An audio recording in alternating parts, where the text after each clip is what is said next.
咁蘇寧加嘅戰術角色必須要發揮出嚟。廣東隊輸嘅5場比賽裏邊，寧波排名最低，3分唔準，內線進攻效率低，防唔住高中鋒法爾，係廣東隊數據上嘅問題。而真正嘅問題係而家球隊嘅進展同賽季初打造陣容時候嘅諗法出現咗差距。因為徐傑受傷，令到球隊裏邊最識打高中鋒嘅方法消失咗。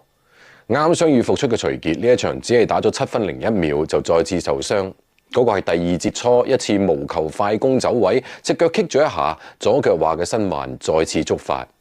有人問第一階段剩翻2場，點解要急住上呢？大概就係為咗下一場打上海揾感覺，一為報一戰之仇，二係因為常規賽打完上海俱樂部杯淘汰賽，馬上又要再打一次，呢2場會係季後賽級別嘅。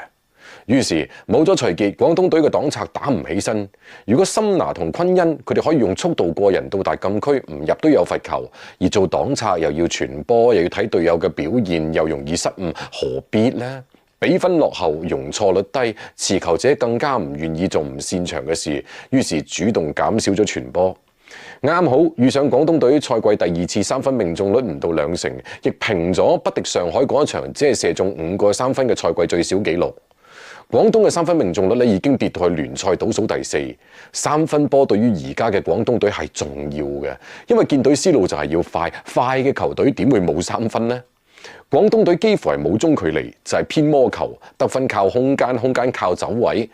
喺比賽最初，黃少傑同蘇寧加嘅位置感仲係唔錯，拉開兩側，主攻法爾唔喺度嗰一側，黃少傑下順快，蘇寧加有3分射程就達成內外牽制，將法爾調離禁區，咁就算唔入，搶進攻籃板嘅概率都會高一啲啊！但係第2、3節廣東隊都喺度用雙小外，而本土內線又冇3分射程，法爾又好，路圖布拉又好，都可以安心留喺禁區。而且廣東隊嘅弱側走位並唔充分，特別係兩邊底線嘅穿插少。打高塔，一唔係就內線外彈射3分，射到你出嚟為止；一唔係打擋拆，打佢移動速度，進攻專彈呢一點，咁都可以做翻啲犯規麻煩啦。咁如果話係裁判哨聲太緊，導致打唔快，咁可以反過嚟利用偏緊嘅哨聲上線罰球啊！快同急係有區別嘅，可以快就快，唔好勉強。廣東隊比對方少咗9個籃板，輸嘅係防守籃板。其實佢仲係自己命中率低，俾咗對方更多搶板嘅機會。搶籃板除咗身高，仲要靠卡位同頂位。咁如果補強一個唔輸俾任何內線嘅高中鋒呢？咁外線球權同埋擋拆都會減少，節奏會變慢，好多球員會用唔到。